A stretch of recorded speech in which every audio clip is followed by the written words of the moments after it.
Hey, Rob here for Quadratec. Today we're checking out the Rockslide Engineering aluminum front bumper for the 2010 and newer Jeep Wrangler JL and the 20 newer Jeep Gladiator JT.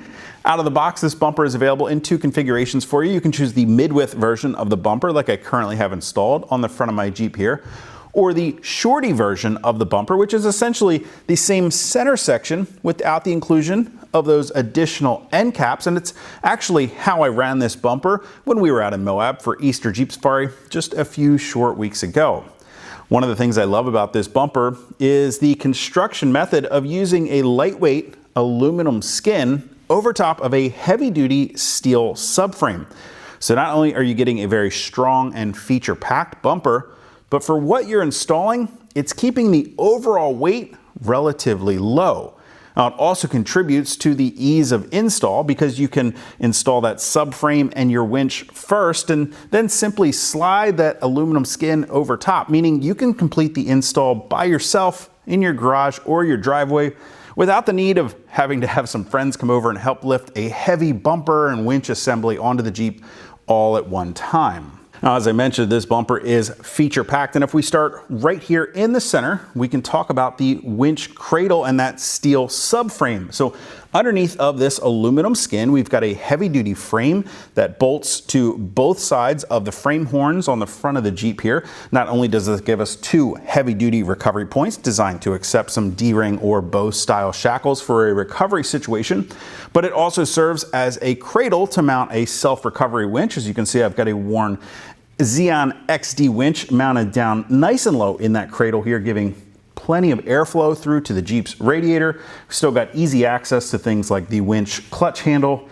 as well as the ability to connect the winch controller here. Now, I will add that there is an additional winch block-off plate available separately if you're choosing to run this bumper without a winch. That's going to simply close off that top section for a nice finished look. While we're up here at the top, you'll notice that the bumper does include a low-profile grille guard and winch hoop here that not only serves to add a little bit of extra styling and protection to the front end of your Jeep, but gives you some light mounting options as well. It is designed to mount a 20-inch light bar on the included tabs already pre-welded inside, or we do have some slots on the underside here to allow you to mount smaller lights or maybe a smaller light bar like I have here with that Tyree V12 Hyperion light bar. We've also got plenty of channels and holes to cleanly route your wiring for a very professional look when it's installed. Because the idea of this overall bumper is meant to be modular, of course, you can always choose to run this bumper without even mounting that hoop for an even more low profile look. Now, while we're checking out some more lighting, you'll notice outbound of the winch fair lead, the bumper is designed to accommodate your 4-inch factory fog lights from your stock bumper. You can simply switch those over.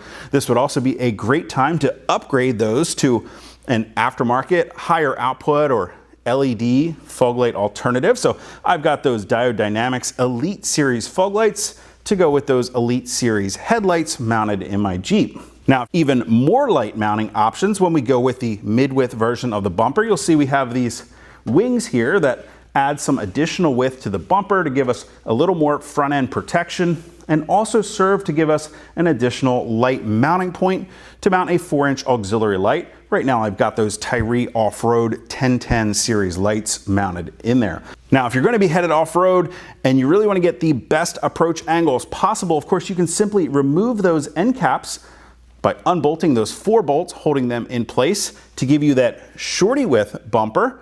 And then when you're finished and you want a little more front end protection, you can simply reinstall them. In fact, that's how I ran this bumper when we were out for Easter Jeep Safari. I simply left those end caps off to give me the best approach angles possible. And well, there's a little evidence of this bumper being in Moab down here under the bottom side. Now, inboard of those lights, you'll notice a great looking hexagonal mesh block off plate that is removable. You could paint that to match or accent your Jeep if you like. One other thing I really like here is we've got an additional mounting hole on top here for a trail flag or maybe even a GMRS antenna for some trail communications. Now, Rockslide also provides a small plastic plug, and you can simply fill that hole if you're not going to be using it. Finally, one other addition that I really appreciate Rockslide including is this lower air dam to go with the bumper. Now this is not a skid plate, it is truly just an air dam. It's a lightweight piece of stamped aluminum, but it does bolt between those two lower frame horns to give this bumper a very finished and clean look when it's installed on the front of your Jeep. Now if you want to find out more information or to purchase a Rockslide Engineering aluminum front bumper in either the mid-width or the stubby version for your Jeep Wrangler JL or Jeep Gladiator JT, you can click that info button to head to quadratec.com. Of course, if you have any comments or questions about the bumper, how to get installed, you can always leave this for me down in the comment section below or by simply heading to the website. If you haven't already and you like these videos, do me a huge favor, make sure you hit that thumbs up button.